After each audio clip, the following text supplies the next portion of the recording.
விண்வெளி தலைவி சஸ்திகா ஒரு மகா காவியம். அத்தியாயம் 1. மாய பயணம். சஸ்திகா மிகவும் சுட்டியான மற்றும் இரக்க குணம் கொண்ட சிறுமி. ஒரு நாள் இரவு அவள் மொட்டை மாடியில் அமர்ந்த நட்சத்திரங்களை எண்ணிக்கொண்டிருந்தபோது ஒரு மின்னும் நீல நிற கல் வானில் இருந்து அவள் முன்னால் விழுந்தது.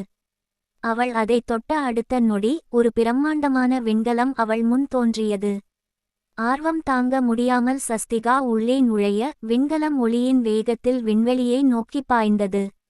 அத்தியாயம் 2. குழப்பத்தில் இருந்த ஜோர்கான் கிரகம். பல ஒளி ஆண்டுகள் கடந்த பின் சஸ்திகா ஜோர்கான் என்ற கிரகத்தில் இறங்கினாள். அந்த கிரகம் பார்ப்பதற்கு மிக அழகாக இருந்தது, ஆனால் அங்கே ஒரு பெரிய அமைதியின்மை நிலவியது. அங்கே வாழ்ந்த ஏலியன்கள் 3 குழுக்களாக பிரிந்து ஒருவரை ஒருவர் வெறுத்தனர். சிவப்பு ஏலியன்கள் மிகவும் பலசாலிகள், ஆனால் கோபக்காரர்கள். நீல ஏலியன்கள் மிகுந்த அறிவுடையவர்கள், ஆனால் மற்றவர்களுக்கு உதவ மாட்டார்கள். மஞ்சள் ஏலியன்கள் உழைப்பாளிகள், ஆனால் பயந்த சுபாவம் கொண்டவர்கள். இந்த 3 குழுக்களும் ஒற்றுமை இல்லாமல் இருந்ததால் அந்த கிரகத்தின் எரிசக்தி எனர்ஜி குறைந்த இருளில் மூழ்கத் தொடங்கியது. அத்தியாயம் 3. சஸ்திகாவின் சாகசம். சஸ்திகா அவர்களின் சண்டையை நிறுத்த முடிவு செய்தாள். அப்போது ஒரு பெரிய விண்கல் ஆஸ்ட்ராய்ட் அந்த கிரகத்தை நோக்கி வேகமாக வந்து கொண்டிருந்தது. ஏலியன்கள் பயந்து ஓடினர். சஸ்திகா முன்வந்து உரத்த குரலில் பேசினாள். நிறுத்துங்கள். நீங்கள் தனித்தனியாக இருந்தால் இந்த ஆபத்திலிருந்து தப்பிக்க முடியாது. சிவப்பு ஏலியன்களின் பலம், நீல ஏலியன்களின் அறிவு, மஞ்சள் ஏலியன்களின் உழைப்பு, இவை 3ம் இப்போது ஒன்றாக தேவை. சஸ்திகா ஒரு திட்டத்தை தீட்டினாள். நீல ஏலியன்களை வைத்து ஒரு தற்காப்பு கவசத்தை ஷீல்ட் வடிவமைக்கச் சொன்னாள்.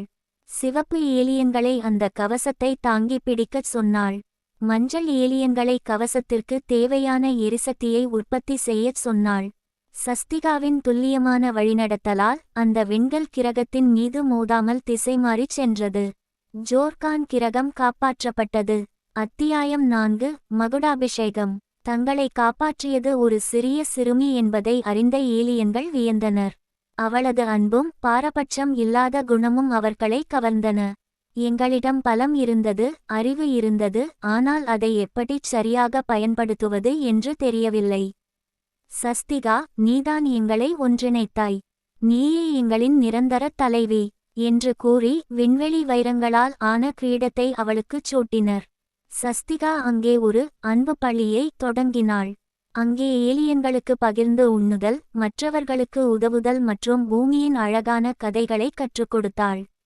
சஸ்திகாவின் ஆட்சியில் ஜோர்கான் கிரகம் விண்வெளியிலேயே மிகவும் மகிழ்ச்சியான இடமாக மாறியது. அத்தியாயம் 5. பூமிக்கு திரும்புதல். பல மாதங்கள் கழித்து சஸ்திகாவுக்கு தனது பெற்றோரின் நினைவு வந்தது. அவள் கிளம்ப தயாரானபோது ஏலியன்கள் வருத்தப்பட்டனர். சஸ்திகா அவர்களிடம், நான் இல்லாவிட்டாலும் நாம் கற்றுக்கொண்ட ஒற்றுமையை மறக்காதீர்கள். அதுவே உங்களுக்குச் சிறந்த தலைவனாக இருக்கும் என்று கூறினாள். ஏலியன்கள் அவளுக்கு ஒரு தொடர்பு கருவி யை கொடுத்தனர், அதன் மூலம் அவள் எப்போது வேண்டுமானாலும் அவர்களுடன் பேச முடியும். சஸ்திகா பூமிக்கு திரும்பியபோது அவள் ஒரு சாதாரண சிறுமியாக மட்டும் அல்ல, ஒரு கிரகத்தின் பேரரசியாக திரும்பினாள். கதையின் நீதி. வயது என்பது அறிவிற்கோ அல்லது தலைமை பண்பிற்கோ தடையல்ல. சரியான நேரத்தில் எடுக்கப்படும் துணிச்சலான முடிவும் அனைவரையும் சமமாக நடத்தும் அன்புமே ஒருவரைச் சிறந்த தலைவராக்கும்.